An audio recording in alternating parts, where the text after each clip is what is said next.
ইমাম সাহেবের পূর্বে মুক্তাদি সালাম ফিরালে নামাজ হবে কিনা, এটা অনেকের হয় না হয় না। যাদের একটু তাড়াহুড়ার রোগ আছে, ইমাম সাহেব একটু কাশি দিতে গেলে মনে করে সালাম দিছে, সালাম ফিরে ফেলে, হয় কি হয় না?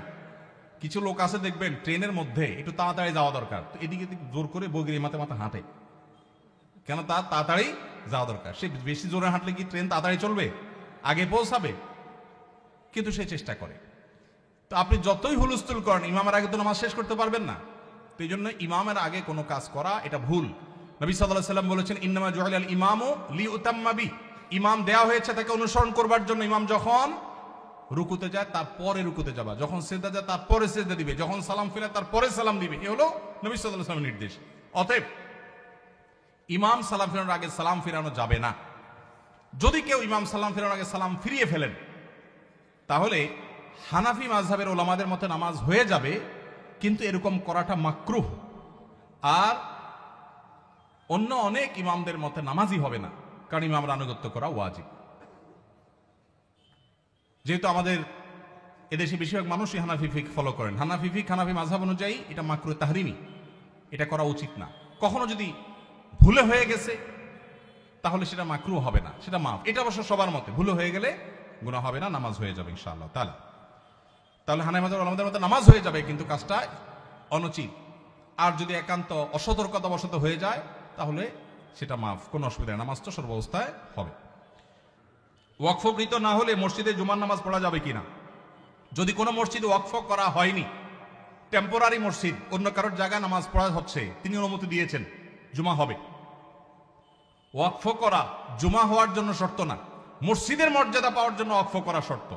ইতিকাফের জন্য মসজিদের মর্যাদা পাওয়া শর্ত, ওয়াকফ করা শর্ত। কিন্তু জুমা টেম্পোরারি কোনো জায়গায় কেউ ভাড়া দিয়েছেন বা অনুমতি দিয়েছেন, বা আপনার কোনো ফ্ল্যাটে মসজিদে কোনো বিশেষ পরিস্থিতি যাওয়ার পরিবেশ নাই, অথবা বিদেশে মসজিদ দূরে কোনো শহরে মসজিদ নাই, তখন যে কোনো জায়গায় ওই জায়গার মালিকের অনুমতি থাকলে, বাধা না থাকলে, সেখানে জামাতে জুমার নামাজ পড়া যাবে। দোয়া কবুল হওয়ার জন্য মহান আল্লাহ তাআলার কাছে কিভাবে দোয়া করতে হবে? দোয়া কবুল হওয়ার জন্য প্রথম শর্ত হলো হালাল উপার্জন থাকা। হারাম উপার্জনকারী ব্যক্তির দোয়া কবুল হয় না। চুরি করে, ডাকাতি করে, টিন চুরি, গম চুরি করে, এরপরে মক্কা শরীফ গিয়ে 2 হাত তুলে আল্লাহর কাছে চোখের পানি ফেলে দোয়া করছেন, হাদিস বলছে দোয়া কবুল হবে না, দোয়া কবুল হবে না। নবী করিম সাল্লাল্লাহু আলাইহি ওয়াসাল্লাম পরিষ্কার হাদিস আছে, অনেক দূর থেকে এলোমেলো চুল নিয়ে, ধুলোমলিন শরীর নিয়ে কেউ যদি কাবার চারপাশে হাত তুলে দোয়া করে, আন্না ইউস্তাজাবু লিযালিক, কিভাবে তার দোয়া কবুল হবে? নবীজি বলেছেন, কারণ দেহ, তার শরীর, তার সম্পদ হারাম দ্বারা গঠিত হয়েছে। এই জন্য দোয়া কবুলের জন্য প্রথম শর্ত হলো হালাল উপার্জন থাকা। কেউ যদি আগে হারাম উপার্জন করে থাকেন, এখন তওবা করবেন, মানুষের হক মেরেছেন, এখন ফেরত দিবেন, তারপরে আল্লাহর কাছে দোয়া করবেন, ইনশাআল্লাহ দোয়া কবুল হবে।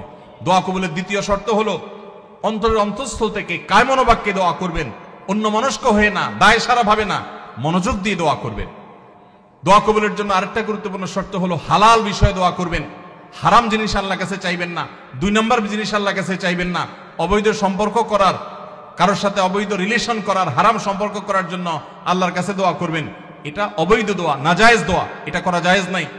বৈধ দোয়া করবেন, নেক দোয়া করবেন, ইনশাআল্লাহ আশা করা যায় আল্লাহ তাআলা দোয়া কবুল করবেন। দোয়ার ক্ষেত্রে আল্লাহর প্রশংসা, নবীজির প্রতি দুরূদ প্রেরণ, এরপরে আপনি যে কোনো চাওয়া পেশ করবেন, বৈধ চাওয়া। এবং দোয়া করার পর কবুল হচ্ছে না কেনার জন্য হুলস্থুল করবেন না। এই শর্তগুলো মেনে চললে কোরআন এবং হাদিসের আলোকে আশা করা যায় দোয়া কবুল হবে ইনশাআল্লাহ। দোয়া কবুলের বেশ অনেকগুলো স্থান আছে, ইনশাআল্লাহ অন্য কোনো মাহফিলে এটার উপরে আলোচনা করতে হবে।